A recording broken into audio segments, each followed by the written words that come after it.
நீங்கள் பார்த்துக் கொண்டிருப்பது நமது கேப்டன் டிவி. இளைஞர்களின் இதய துடிப்பு.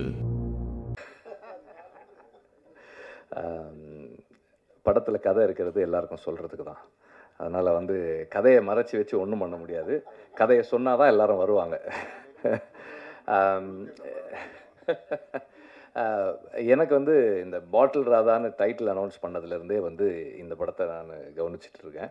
காரணம் என்னென்னா, என்னோடய அசிஸ்டண்ட் கார்த்தி அவர் ஒரு ஸ்கிரிப்ட் சொன்னார். அதை நம்ம ப்ரொடியூஸ் பண்ணலான்னு சொல்லி நான் பேசிகிட்டு இருந்தோம். அதுவும் இதே மாதிரி ஒரு ரீஹாபிலிட்டேஷன் சென்டர் பற்றின ஒரு ஸ்கிரிப்டு. நிறைய விஷயங்கள் நிறைய அதில் நான் நிறைய கற்றுக்கிட்ட விஷயங்கள் இருந்தது. அந்த ஸ்கிரிப்டை பற்றி பேசும்போதெல்லாம் நான் நிறைய தெரிஞ்சுக்கிட்டது கற்றுக்கிட்டது இருந்தது. அண்டு இந்த படம் பார்த்ததுக்கப்புறம் அமீர் சொன்ன மாதிரி தான் அந்த படம் பண்ண முடியாது. எல்லாருமே நம்ம எல்லாருமே ஏதோ ஒரு விதத்தில் ஏதோ ஒரு அடிக்ஷனுக்குள்ளே தான் இருக்கிறோம். இன்றைக்கி எல்லாருமே ஏதோ ஒரு அடிக்ஷனுக்குள்ளே இருக்கோம். எனக்கு ஆல்கஹால் அடிக்ஷன் இல்லை, பட் எனக்கு நிக்கோட்டின் அடிக்ஷன் இருந்தது. இன்றைக்கி நம்ம எல்லாருமே டிஜிட்டல் அடிக்ஷனில் இருக்கிறோம். ஒரு ஒரு இன்ஸ்டாகிராமையோ அல்ல ஒரு யூடியூபையோ நம்ம ஸ்வைப் பண்ணும்போது we get a hit, we get a high, அந்த அடிக்ஷனில் இருக்கிறோம். ஸோ அடிக்ஷன் சமூகத்தில் எல்லா காலகட்டத்துலேயுமே இருந்திருக்கு. அது இல்லாத காலமே இல்லை. இன்றைக்கி ரொம்ப அதிகமாக இருக்குது. குறிப்பாக குடி நோய், அந்த டேர்ம் குடி நோயின்ற டேர்ம் எனக்கு கார்த்தி மூலமாக தான் தெரியும். அதை அண்டர்ஸ்டாண்ட் பண்ணுறது ரொம்ப முக்கியமாக. அவரும் சொன்னார், குடிக்கிறதுக்கும் குடி நோயாளியாக இருக்கிறதுக்குமான வித்தியாசம். அதை இது ரொம்ப அழகாக பேசுது. இப்போ ஒரு 25 வருஷத்துக்கு முன்னாடி, ஒரு 30 வருஷத்துக்கு முன்னாடினா, ஒரு ஊரில் அல்லது ஒரு தெரு இருக்குன்னா அதில் ஒரு 5 வீட்டில் இருக்கிற ஆண்கள் குடிப்பாங்க. ஒரு வீட்டில் இருக்கவர் இந்த மாதிரி குடி நோயாளியாக இருப்பார். இன்றைக்கி ஒரு தெருவில் ஒரு வீட்டில் இருக்கவர் குடிக்காமல் இருந்தாலே பெரிய விஷயமா இருக்குது. தெருவில் 10 குடிநோயாளிகள் இருக்கிறாங்க. இந்த காலகட்டத்தில் பாட்டில் ராதான்ற ஒரு படம் it is a very personal story, but it has got a strong socio political relevance. இந்த மாதிரியான படங்கள் பண்ணுறது ரொம்ப அவசியம்னு நினைக்கிறேன். ஒரு தனி மனிதனுடைய வாழ்க்கை it is a political expression தான்.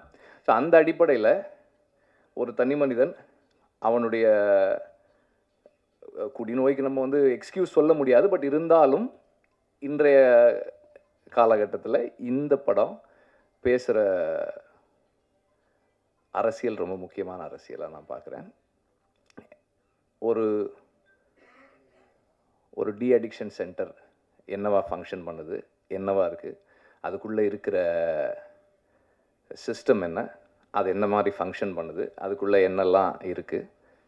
அப்புறம் ஒரு ஃபேமிலி ஒருத்தர் ஒரு அடிக்டாக இருக்கிறதால, அது எந்த விதமான அடிக்ஷனாக இருந்தாலும் ஒருத்தர் ஒரு அடிக்டாக இருக்கிறதால அவரை சுற்றி இருக்கிறவங்க என்னெல்லாம் இழக்கிறாங்க, அவருடைய நண்பர்கள் என்ன ப்ராப்ளம்ஸ் ஃபேஸ் பண்ணுறாங்க, அந்த ஃபேமிலி என்ன ப்ராப்ளம்ஸ் ஃபேஸ் பண்ணுது, இதை ஒரு வாழ்க்கைக்கு பக்கத்தில் ஒரு இன்ட்ரெஸ்டிங்கான ஒரு ஃபில்மாக சொல்கிறது ஒரு பெரிய சேலஞ்ச். அதை ரொம்ப சக்ஸஸ்ஃபுல்லாக பண்ணியிருக்காங்க. இப்படி ஒரு அமீர் சொன்ன மாதிரி ஒரு என்கேஜிங்கான narrative. At the same time this is a film of positive possibilities. இது ரொம்ப ரொம்ப ஒரு பாசிட்டிவான ஃபில்ம். இதில் எல்லாருக்குமே ரிடெம்ஷன் இருக்குது. எவ்வளவு டார்க்னஸில் இருந்தாலும், நீங்கள் எவ்வளவு கீழே போனாலும் நாம் நினச்சா நம்ம அதிலிருந்து மீண்டு வந்துடலான்னு சொல்கிற ஒரு படம் இது. ரொம்ப முக்கியமான விஷயம். ஏன்னா எப்போவுமே நம்ம நிறைய சந்தர்ப்பங்களில் பார்க்குறோம், ஒரு நம்பிக்கை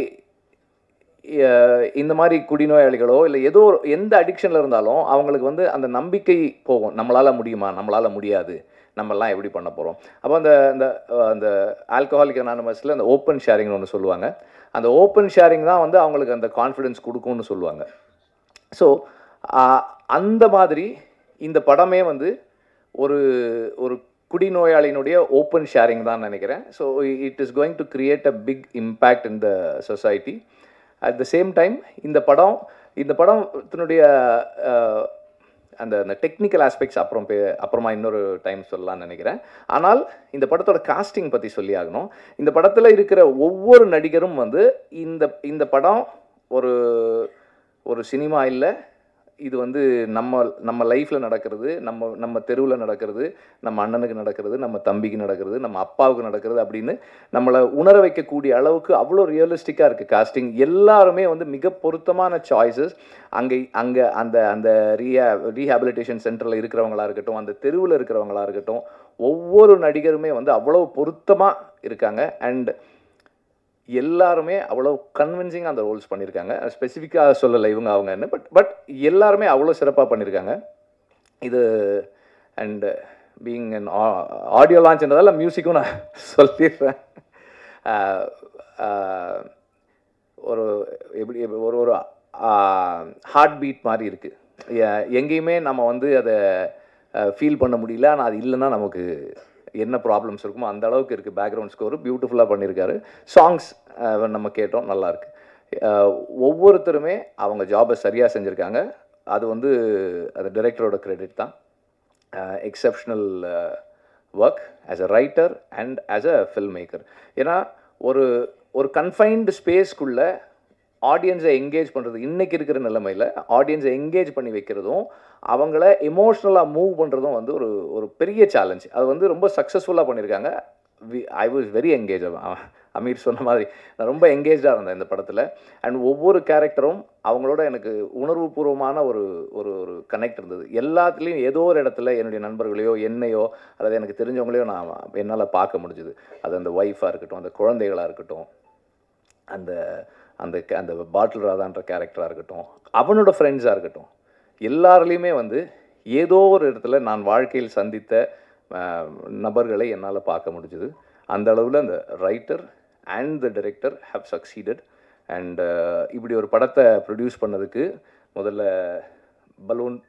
பலூன் பிக்சர்ஸுக்கும் ரஞ்சித்துக்கும் என்னுடைய பாராட்டுக்கள். இது வந்து இந்த மாதிரி ஃபில்ம்ஸ் வந்து ஸ்டார்ட் பண்ணும்போதே வந்து இது மெயின் ஸ்ட்ரீம் இல்லையே அப்படின்ட்டுருவாங்க. ஆனால் மெயின் ஸ்ட்ரீமுடைய biggest factor is identifiable element. இதில் இருக்கிற அந்த எல்லாத்தையுமே நம்ம வந்து இந்த கதாபாத்திரங்களை நாம் எவ்வளோ ஐடென்டிஃபை பண்ணிக்கிறோன்றது தான் இந்த படத்தினுடைய சக்ஸஸாக இருக்கும்ன்றதை நான் உறுதியாக நம்புகிறேன். நன்றி. துல்லியமாக தினசரி நடப்பு நிகழ்வுகளையும் கல்வி, விளையாட்டு, அரசியல், வாழ்க்கை முறை, மருத்துவம், தொழில்துறை, சினிமா, பொழுதுபோக்கு போன்ற பல்வேறு நிகழ்ச்சிகளையும் உடனுக்குடன் காண கேப்டன் டிவி மற்றும் கேப்டன் நியூஸ் சமூக வலைத்தள பக்கங்களோடு இணைந்திருங்கள். உங்கள் வணிகத்தை கேப்டன் டிவி மற்றும் கேப்டன் நியூஸில் விளம்பரத்தின் மூலம் மேம்படுத்த விருப்பமா? உடனே கீழே கொடுக்கப்படும் எண்ணிற்கு தொடர்பு கொள்ளுங்கள்.